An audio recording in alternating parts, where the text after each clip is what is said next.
En este vídeo introduciremos el concepto de ángulo. Un ángulo es la porción de plano que existe entre dos semirrectas con origen común. Así, consideremos dos semirrectas con origen común, como las que aparecen en pantalla.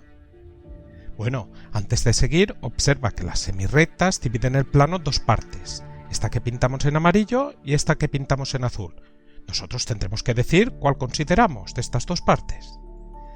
Aquí nos vamos a quedar, por ejemplo, con la zona amarilla. Después veremos cómo indicar con cuál de las dos zonas nos quedamos. Así, aquí tendríamos el ángulo. Y antes de seguir, indicar que en un ángulo como el anterior, llamaremos vértice al origen común de las dos semirrectas y lados a cada una de las semirrectas de ese ángulo. Pasamos ahora a medir ángulos, lo cual nos va a permitir, por ejemplo, comparar ángulos. ¿Cómo medimos un ángulo? Para medir un ángulo, dibujaremos una circunferencia cuyo centro sea el vértice del ángulo. La circunferencia puede ser del tamaño que desees. Entonces, partiendo de uno de los lados, dividiremos la circunferencia en 360 partes iguales y contaremos cuántas de estas quedan en el arco correspondiente a nuestro ángulo. Entonces diremos que nuestro ángulo mide tantos grados como el número de partes anteriores. Para representar un ángulo en grados, añadiremos un circulito pequeño. A la hora de indicar a cuál de las porciones de espacio entre dos semirrectas nos referimos cuando consideremos un ángulo, a partir de ahora lo haremos dibujando un arco de una pequeña circunferencia de centro al vértice del ángulo. Esta sería la parte que consideramos.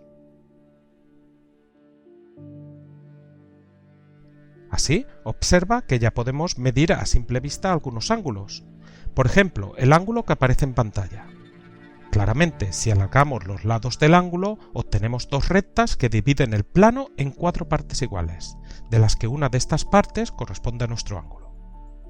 Así, nuestro ángulo mide la cuarta parte de los grados de una circunferencia entera, que son 360 grados. Luego nuestro ángulo mide 360 entre 4, si lo haces te queda 90 grados.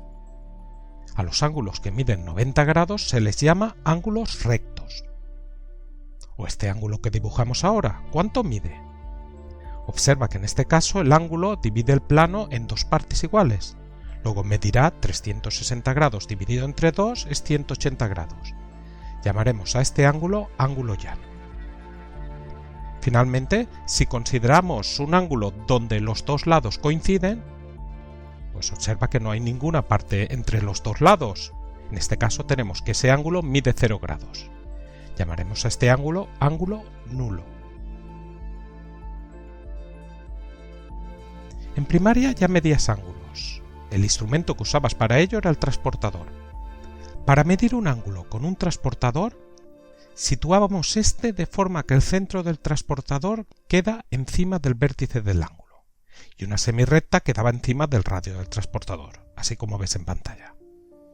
Entonces, donde cae la otra semirrecta sobre el transportador indicará cuánto mide el ángulo. En nuestro caso, el ángulo mide 50 grados. Ya hemos introducido 3 ángulos importantes: el nulo que mide 0 grados, el recto que mide 90 grados y el llano que mide 180 grados. A partir de estos podemos clasificar los ángulos hasta 180 grados. Se dice que un ángulo es agudo si mide entre 0 y 90 grados. Aquí tendremos un ángulo agudo. Y se dice que un ángulo es obtuso si mide entre 90 grados y 180 grados. Aquí tendríamos un ángulo obtuso. Bueno, una observación. Hasta ahora hemos dibujado un ángulo donde la primera de las semirrectas es horizontal.